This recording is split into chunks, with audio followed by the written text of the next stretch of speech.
اس لیے ان معاملات کا مقابلہ اور تشبیہاً جو ہے، استعارن جو ہے، ان چیزوں سے میرے خیال میں اگر محتاط رہیں تو یہ زیادہ مناسب ہے۔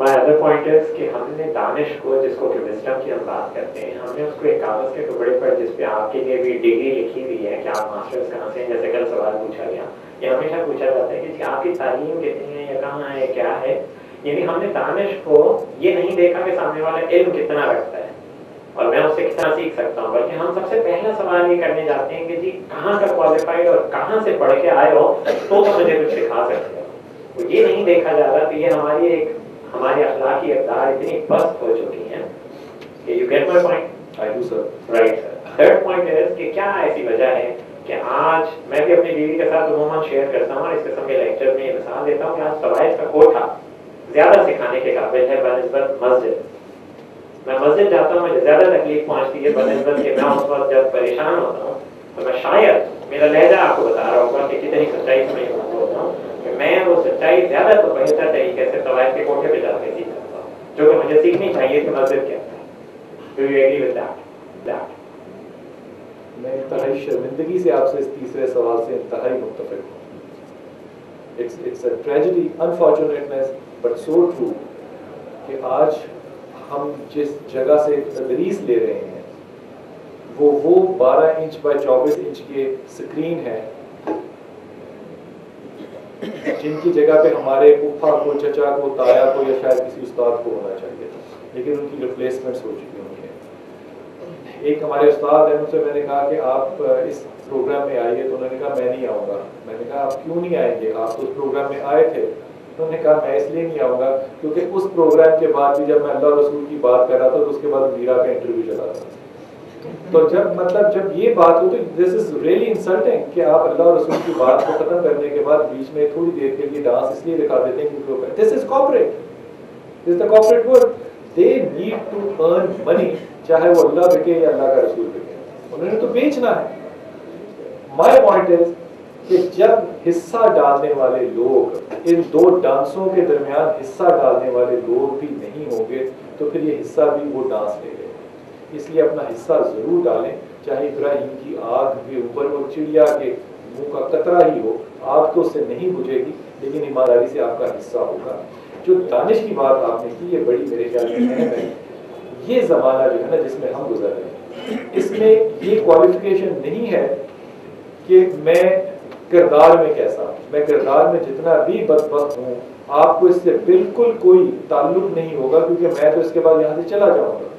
مسلمانوں کا جو شیخ تھا نا وہ یہ 45minutes.com نہیں تھا، وہ جو شیخ تھا، یہ شیخ کی بات نہیں کر رہا، شیخ کی بات کر رہا، وہ جو شیخ تھا اس کے لیے طالب علم جو ہے وہ شیخ کے کریکٹر کو سب سے پہلے دیکھتا تھا جا کے، اور سب سے پہلے مجھے کیا دیکھتا تھا، شیخ جہاں سے اوریجن کرتا تھا نا وہ وہاں جاتا تھا، وہاں کی گلیوں کے لوگوں سے پوچھتا تھا کہ یہ آدمی کردار میں کیسا ہے، بچپن کیسا اس نے گزارا۔ جب اس کی تسلی ہو جاتی تھی پھر وہ مدرسے میں آتا تھا، الازہر میں آتا تھا، وہ کہتا تھا ٹھیک ہے آپ کیا پڑھاتے ہیں، وہ کہتا تھا میں طبیب ہوں، میں فزیولوجی پڑھاتا ہوں، کہ ٹھیک ہے میں فزیولوجی پڑھوں گا، اور اگلے 5 سال میں نے اپنی زندگی کے آپ کو دے دیے۔ اب وہ پوری ریسرچ کے بعد آیا ہے، اس لیے نہیں کہ وہ طبیب بننا چاہتا ہے، اس لیے کہ اس شخص کا کردار ایسا ہے جس کے حوالے میں اپنے آپ کو کر سکتا ہوں۔ بھائی آپ بیٹیوں اور بیٹوں کو جب آپ کے ماں باپ یہاں حوالے کرنے آئے تھے تو انہوں نے کتنوں نے کیا تھا، انہوں نے تو نہیں کیا تھا یہ، سو وہ آپ کو جس ذمہ داری کے حوالے ہی نہیں کر کے گئے اس ذمہ داری کا آپ بائی پروڈکٹ کیسے نکل سکتے ہیں؟ جب آپ ان لوگوں سے تربیت حاصل کریں گے جن کو آپ نے علم کی بنیاد پہ اور کردار کی بنیاد پہ سلیکٹ کیا ہے تو پھر آپ کے علم کی کوالٹی جو ہے وہ ڈفرنٹ ہوگی۔ اس لیے میں آپ سے عرض کرتا ہوں نا کہ جو صحابہ اکرام تھے ان لوگوں کی تربیت کیونکہ ایک اچھے اور بڑے استاد نے کی تھی، ان کے اندر آپ کو ایک ہی بات نظر آتی ہے، ان کے اندر دین کی نارمیلسی سمجھ میں آتی ہے، دین کی ایکسٹریمزم کہیں سمجھ میں نہیں آتی۔ ہمارے دین کی ایکسٹریمزم پتہ ہے کیا ہے کہ ہم ایکسپلینیشن بھی وہ دیتے ہیں جو ہمارے مسلک کی طرف پلٹتی ہے، اللہ اور اللہ کے رسول کی طرف نہیں جاتی۔ ساری زندگی میں نے حدیث ہی آدھی سنی کیونکہ وہ مسلک کو کنفرنٹ نہیں کرتی تھی، اور جس مسلک سے میرے وہ استاد محترم مفتی صاحب تھے انہوں نے کہا کہ جب تک تم یہ پہنچا نہیں اٹھاؤ گے تمہاری نماز ادا نہیں ہوگی۔ تو پہنچا تو میں نے اٹھایا کوئی نہیں، نماز میں نے چھوڑ دی. پھر بڑے سالوں کے بعد مجھے اندازہ ہوا کہ تمام عورتیں جو ہیں انہوں نے اپنے پہنچے اونچے کر لیے اور مفتی صاحب نے کہا بھی نہیں. اندازہ پتہ ہے کیا ہوا؟ فیشن از مور پاورفل دین ریلیجن. ہم مانتے نہیں اس بات کو. تو بھائی جب آپ اپنے ریلیجن کو اتنا دقیانوسی بنا لیں گے تو پھر آپ کے منہ پہ چپیٹ پڑے گی اور لوگ فیشن کے طور پہ تو گھٹنے ننگے کر لیں گے، اللہ کی خاطر نہیں کریں گے. اس لیے نہیں کریں گے کیونکہ آپ نے بدبختی میں جھوٹ حدیث سنائی تھی. یہ حدیث مکمل نہیں ہے. جب یہ آیت اتری تو سب سے پہلے گھٹنوں سے اٹھانے والی جب آیت اتری تو سب سے پہلے حضرت ابو بکر، بخاری شریف، سب سے پہلے وہ بھاگے ہوئے آئے رسول کے پاس اور تہمت ہاتھ میں باندھی ہوئی تھی کیونکہ آپ کا پیٹ بڑا تھا یہ گھٹنوں والی. تو اس تہمت کو اب میں کہاں باندھا کروں؟ اللہ کے رسول نے کہا ابو بکر اس کو چھوڑ دے، یہ آیت تکبر والوں کے لیے اتری ہے. اب یہ معاملہ جو ہے یہ اس پنجابی میں وارا نہیں کھاتا تھا مفتی صاحب کو، اگلا حصہ نہیں کبھی سناتے تھے. تو اب میں بڑے ڈنکے کی چوٹ پہ جاتا ہوں اسی مسجد میں نماز پڑھنے اور پہنچے نیچے رکھتا ہوں اور میں مولوی صاحب سے کہتا ہوں کہ مولوی صاحب 750 روپے کی میں یہ زینب مارکیٹ سے جین لایا تھا اور 300 روپے کی یہ جیکٹ میں نے خریدی ہے، اگر آپ کے خیال میں 1050 روپے میں تکبر والا ہوں تو پھر آپ نے جو رومال اپنے گلے میں ڈالا ہے جو سعودی عرب سے آپ 300 ریال کا لائے ہیں تو یہ غیر مناسب سوال ہے.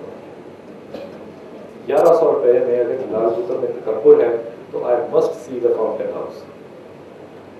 And then مولانا صاحب must revise his comment کیونکہ تکبر جو ہے ان کے لیے تو یہ بات کہی جا سکتی ہے جس کے پاس لباس ہی مختصر ہو اس کے لیے یہ آیت کیسے کہی جا سکتی ہے. اور پھر مت بھولیے اس بات کو کہ معاذ بن جبل جو ہیں یہ جب نماز پڑھا رہے تھے چھوٹے تھے یہ اور ان کے پیچھے حضرت ابو بکر نماز ادا کر رہے تھے. جب یہ سجدے میں جاتے تھے تو سطر ننگا ہو جاتا تھا.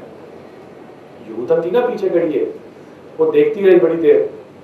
جب نماز ختم ہوئی تو اس نے آ کے تانا دیا ابو بکر کو، کہتی ہے اپنے اماموں کو اتنا لباس تو پہنا دیا کرو کہ سجدے میں جائے تو سطر ننگا نہ ہو. تانا تھا نا، غربت کا تانا تھا. پھر سارے صحابہ نے پیسے اکٹھے کیے اور معاذ بن جبل کو ایک چادر لے کے دی کہ یار تو سطر نہ ننگا کیا کر. معاذ بن جبل پھر یہ گورنر بنے اور گورنر بن کے جب جا رہے تھے تو کہتے ہیں خدا کی قسم آج گورنر بننے کی اتنی خوشی نہیں جتنی اس وقت اس چادر کی ہوئی تھی کیونکہ اس وقت تو ہمارے پاس تھا ہی کچھ نہیں. یہ کردار بڑے استادوں کی وجہ سے پیدا ہوتا ہے اور یہ کردار تعلیم کا، علم کا اور غیرت کا نارمیلسی کے بغیر حاصل نہیں ہو سکتا. جہاں بھی ایب نارمیلسی دیکھو دین کی جتنی مرضی پختہ بات ہو اس کو چیلنج کرو. جی جی فرمائیے. السلام علیکم، میرا نام احسان اللہ ہے اور میں 6 سیمسٹر سے. سر یہ کہنا تھا کہ آپ نے بھی جو پانچے کی بات کی تھی تو کچھ ایسے واقعات بھی پیش آئے تھے نبی کریم صلی اللہ علیہ وسلم کے دور میں کہ جب نبی کریم صلی اللہ علیہ وسلم کئی تقاضے کے لیے چلے جاتے تھے تو مطلب اس جگہ پہ صحابہ جب اس جگہ سے گزرتے تھے تو مطلب صرف اس جگہ پہ جا کے قیام فرما لیتے تھے کہ مطلب حالانکہ ان کو کوئی تقاضا نہیں ہوتا تھا، مطلب کہ تقاضا نہیں تھا ان کو، لیکن وہ وہاں پہ صرف ویٹ کر لیتے تھے کچھ دیر کے میرے نبی کریم صلی اللہ علیہ وسلم یہاں پہ رکے تھے تو میں اس وجہ سے یہاں رک رہا ہوں. یعنی کہ وہ ایک سنت کی طرح سے اس کو ادا کر رہے تھے کہ حالانکہ ان کو تقاضا نہیں تھا لیکن پھر بھی وہ وہاں پہ انہوں نے ویٹ کیا صرف نبی کریم صلی اللہ علیہ وسلم کی سنت کو ادا کرنے کے. آپ کا سوال سمجھے سوال پتہ کیا کرنا چاہتے ہیں؟ وہ کہہ رہے ہیں کہ جو رسول کرتے تھے وہی کرنا چاہیے اور یہ بات آپ کی بالکل صحیح ہے. ایک دفعہ حضرت عمر گزر رہے تھے اور اپنے گھوڑے پہ سے اترے اور ایک سائے کے درخت کے سائے کے نیچے جا کے تھوڑی دیر بیٹھ گئے. ساری فوج کھڑی انتظار کر رہی ہے. پھر آئے گھوڑے پہ بیٹھے چل پڑے. پوچھا کہ عمر آپ نے یہ کیوں کیا؟ کہتے ہیں مجھے نہیں پتا، میں نے رسول کو کرتے دیکھا تھا ایسا کہ اترے تھے اور سائے میں بیٹھے تھے تو میں بھی اترا اور سائے میں بیٹھا اور چل پڑا. آپ کی بات بالکل بچا. لیکن یہ بات غور فرمائیے کیونکہ آپ سائنس کے طالب علم ہیں کہ تاریخ جو ہوتی ہے نا، تاریخ ہسٹری یہ کوئی اسٹیٹک چیز نہیں ہوتی، یہ رکی ہوئی چیز نہیں ہوتی، یہ ایک پرسپیکٹو ہوتا ہے. اس لیے جو بھی شخص ماضی میں دیکھے گا تو تاریخ کو اپنے پہلو سے دیکھے گا. ایک تو یہ بات ذہن میں رکھیے. آپ جس اسکول آف تھاٹ سے ہیں اس اسکول آف تھاٹ کی ہی پرسپیکٹو آپ کی مجبوری بن جائے گی کہ اس کو اسی طرح دیکھنا چاہیے. ایک بات. دوسری بات، اللہ کے رسول کی کبھی بھی ایک بات کو اگر آپ حتمی طور پہ اپنی زندگی پہ حائل کر لیں گے، اس پہ قائم ہو جائیں گے، ہو سکتا ہے اللہ اس کو ثواب دے، لیکن آپ نے عقل اور دانشگاہ سے اپنا رشتہ توڑ دیا. جب بھی آپ آیت کو دیکھیں اور احادیث کو دیکھیں تو اللہ کے ولیوں خدا کے واسطے پورے پرسپیکٹو کو سمجھنا ضروری ہوتا ہے. ایک بات کو لینا جو ہے یہ سمجھنا، اسی کی وجہ سے مسلک بن جاتی ہے. امام مالک کو کہا تھا نا جب مہدی نے کہ تم یہ موقع جو ہے جو ان کی کتاب ہے اس کو میں قانون بنا دوں، تو انہوں نے کہا ہرگز نہیں بنانا. کون چاہے گا کہ اس کی کتاب قانون نہ ہو؟ اس لیے نہیں بنانا. انہوں نے کہا کہ جس صحابی نے جیسے جیسے جب رسول کو دیکھا اس نے ویسے جا کے دین کو اپنے ملک اور شہر میں قائم کیا. تم کیا چاہتے ہو کہ میری کتاب اصول بن جائے اور ان تمام لوگوں کے دین خراب ہو جائے؟ اس کا مطلب پتہ کیا ہوا صاحب کہ کچھ لوگ ہاتھ باندھ کے دیکھ کے چلے گئے تھے، کچھ کھلے ہاتھوں سے دیکھ کے چلے گئے تھے، کچھ ناف کے نیچے دیکھ کے چلے گئے تھے، کچھ ناف کے اوپر دیکھ کے چلے گئے تھے. تمام لوگوں کے دین قائم ہو گئے. اور امام مالک کے قریب ترین ہے رسول اللہ صلی اللہ علیہ وسلم کے زمانے کے. آپ نے کہا کہ تمام کے دین حق ہیں. جب ہم نے اپنے آپ کو انفورس کرنا شروع کر دیا نا کہ میں نے یہ سنت پڑھی اور دیکھی ہے، تمام لوگ اس سنت کو ایسے ہی کریں جیسے یہ سنت ہے، تو پھر مسلک ایجاد ہو جاتی ہے. پھر اللہ کے رسول کی دعا کو بھی ضرور یاد کریں. اللہ کے رسول نے کہا کہ اے اللہ تو مجھے خیر کا علم دے، مجھے شر کے علم سے پناہ دے. پھر آپ شر میں جانے سے بہتر ہے کہ اس چیز کو ترک کر دیں جس سے لوگوں کی تقسیم شروع ہو. اس چیز کو آپ اڈاپٹ کریں جس سے کہ خیر اور برکت اور ہارمنی جو ہے وہ پیدا ہو. میں اس بات میں بڑے ادب سے کہہ رہا ہوں کہ ہم نے وہ سنتیں اڈاپٹ کر لی جس سے ہمارے آئی ڈی کارڈ ہمارے چہروں اور لباسوں پہ لگ گئے، اور ہم نے اپنے آپ کو آئیڈینٹیفائی کرنا شروع کر دیا اپنی مسالک کے ساتھ، رادر دین کہ ہم اپنے آپ کو آئیڈینٹیفائی کرتے اللہ اور اللہ کے رسول کے ساتھ. میرے دو چھوٹے چھوٹے سوالات ہیں، لیکن آج کی اس آپ کے لیکچر سے وہ براہ راست تو ان کا تعلق نہیں بنتا ہے، لیکن بہرحال وہ ایسے سوال ہیں جس میں 60 برس سے ہم گزرے ہوئے ہیں اور یقینی طور پہ اس سے ایوان میں موجود لوگوں کی رائے بھی اس بارے میں نہیں ہوگی. اور اس کے بعد پھر میں آپ سے استدعا بھی کروں گا. سوال میرا یہ ہے کہ کیا ریاست کا کوئی مذہب ہو سکتا ہے؟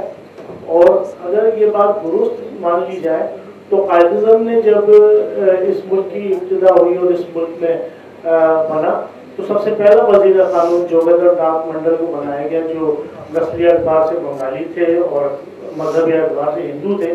تو یہ بات اس بات کی نشاندہی نہیں کرتی کہ قائداعظم کے ذہن میں کوئی اسلامی ریاست کا کوئی تصور نہیں تھا، ورنہ ایک ہندو سے ایک ایسی توقع رکھی جا سکتی ہے کہ وہ ہندو ہوتے ہوئے اسلامی قانون سازی میں معاون و مددگار ہو. نمبر 2، دوسری بات میں کہنا چاہتا ہوں کہ ہم یہ محسوس کرتے ہیں کہ آج تک اللہ کے نبی صلی اللہ علیہ وسلم کی حیات مبارکہ کے بعد 35 برس یا 40 برس کا ایک ایسا عرصہ گزرا ہے اس دنیا میں کہ جسے ہم خلافت راشدہ سے تعبیر کرتے ہیں، اور اس میں سب سے زیادہ عرصہ خلافت جناب عمر فاروق رضی اللہ تعالیٰ عنہ کو حاصل ہوا ہے. لیکن ہم دیکھتے ہیں کہ خود حضرت عمر فاروق رضی اللہ تعالیٰ عنہ نے قرآن کی جو نصوص صریح تھی، یعنی جسے آپ عورتوں کا ایک طلاق ایک ہی نشست میں طلاق دینے کا معاملہ ہو، یا مال غنیمت کی تقسیم کے معاملے کو مختلف کرنا ہو، یا قطع یدھ کے معاملے کو جو ہے معطل کرنا ہو، تو یہ ہم دیکھتے ہیں کہ جناب عمر فاروق رضی اللہ تعالیٰ عنہ نے قرآن کی نصوص صریح یعنی حلال و حرام تک کی ہے معاملات کو معطل فرما دیے. تو کیا یہ ممکن ہے کہ ایک ایسی اسلام کا اس جامع دیا جائے جہاں قرآن کی حلال و حرام کو بھی معطل کیا جا سکے؟ اور آخر میں تیسری بات جو میں آپ سے استدعا کرنا چاہتا ہوں وہ یہ ہے کہ یہ محسوس کیا گیا ہے کہ آپ اپنے لیکچرز کے تھرو ایک تھاٹ پروسیس کو ڈیولپ کر رہے ہیں، لیکن ہم دیکھتے ہیں کہ اس کا تعلق ایک فین فالوئنگ سے تو ہو گئی ہے، لیکن عملاً ایک شاگرد اور استاد کا جو ایک مقدس رشتہ ہوتا ہے وہ قائم نہیں ہو پا رہا. تو کیا یہ ممکن ہے ان کراچی والوں کے لیے بالخصوص کہ کیا آپ اپنی ذات سے متعلق کوئی ڈسٹینس لرننگ پروگرام ٹائپ کی کوئی چیز شروع کریں, اس کے فارمیٹ کو بعد میں طے کیا جا سکتا ہے تاکہ آپ کی ان آرا سے مسلسل لوگ مستفید ہو سکیں. شکریہ بہت بہت. پہلا سوال بولتے ہیں, میں تیسرے کا جواب ہے. مجھے کسی بھی میرے خیال میں تقدس جو ہے وہ صرف اللہ پاک کی ذات کا اور اللہ کے رسول کا ہو سکتا ہے, کسی انسان کا تقدس نہیں ہو سکتا. میں 100% اویلیبل ہوں for any teaching and any learning, لیکن میری بہت بڑی مجبوری یہ ہے کہ میں آئی ٹی کے اندر ایک اسپیشل چائلڈ ہوں. میں تو اپنے کیمرے سے تصویر کھینچنے کے قابل نہیں ہوں. مجھے نہیں پتا ہے ڈسٹنٹ لرننگ ہوگی کیسے. اگر مجھے کوئی پرزے کے طور پہ استعمال کرنا چاہے تو موسٹ ویلکم, کسی بھی طریقے سے I am available for any thing. دوسری بات, دوسرا سوال, جو معاملہ حضرت عمر رضی اللہ تعالیٰ عنہ کا ہے کہ انہوں نے مثال کے طور پہ بہت سی ایسی باتیں کی ہیں جو کہ شاید میں ذاتی طور پہ سمجھتا ہوں کہ تھوڑا سا ظلم ہی کر دیا. اس نے مطاع کے اوپر انہوں نے بڑی حد لگا دی کہ یہ نہیں اگر آج ہوتا تو شاید ایک اور عادت ہوتی. لیکن پھر غور فرمائیے ذرا کہ مطاع کے اوپر حد لگائی کہ نہیں ہوگا. آج مسلمانوں کے اندر ایک تیسرا نکاح کی قسم جو ہے اس کا رائج ہونا جو ہے وہ قابل احترام ہو گیا, اور اس کا فتویٰ جو ہے وہ الازہر نے بھی دے دیا اور سعودی عرب نے بھی دے دیا, اور وہ ہے بساط کا نکاح. یعنی کہ عورت کو اپنا گھر چھوڑنے کی اب ضرورت ہی نہیں ہے, وہ اپنے گھر میں رہے, اپنے ماں باپ کے ساتھ رہے, اپنے بہن بھائیوں کے ساتھ رہے, اپنے ویکینڈز پہ اپنے شوہر کے ساتھ مل لے.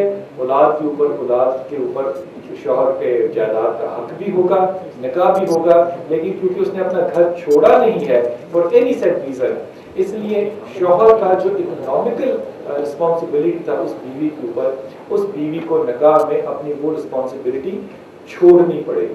اب یہ جو وزٹنگ نکاح ہے یہ اب کتنے 1400 سالوں کے بعد ایک نئی تحریر جو ہے وہ آگے. معاملہ یہ ہے کہ ہر چیز جو ہے وہ مذہبی ہوتی نہیں ہے. ایک تو یہ بڑا پرابلم ہے نا ہمارے یہاں کہ بال وہ کیوں کر کے اٹھانے ہیں, یہ شرعی جائز ہے کہ نہیں جائز ہے. اللہ عالم جائز ہے کہ نہیں جائز ہے. یار معاملہ ہر چیز شرع تھوڑی ہوتی ہے. بہت سی چیزیں جو ہوتی ہیں نا وہ تعزیر ہوتی ہیں, قانون ہوتے ہیں, اور قانون جو ہے یہ تبدیل شدہ ہوتے ہیں, یہ وقتی ہوتے ہیں. پھر ایک چیز ہوتی ہے جس کو ہم کہتے ہیں شریعت کے اندر فقہ سے مراد ہے وہ قوانین جو under the umbrella of religious thought آپ نے بنائے ہوں. وہ بھی ریلیجن نہیں ہوتے, لیکن کتنی عجیب بات ہے جو ہم لوگ ماشاء اللہ تعالیٰ ابو جہل کے استادوں میں سے ہیں نا, ہم نے فقہ کو بھی اسلام بنا دیا.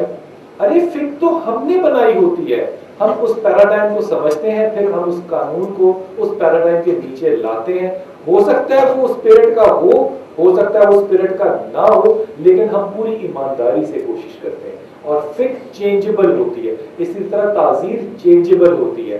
جب یہ قوانین حضرت عمر نے چینج کیے تو میرا یہ گمان ہے کہ اللہ کے رسول کے قریب ترین رہنے والے لوگ جو ہے ان کی عقل اور دانش کم از کم ہم آج کے لوگوں سے یقیناً بہتر ہے.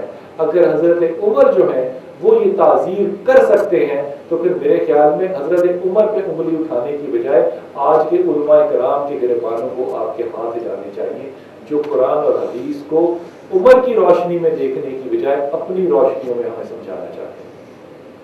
پہلا سوال آپ کا کیا تھا؟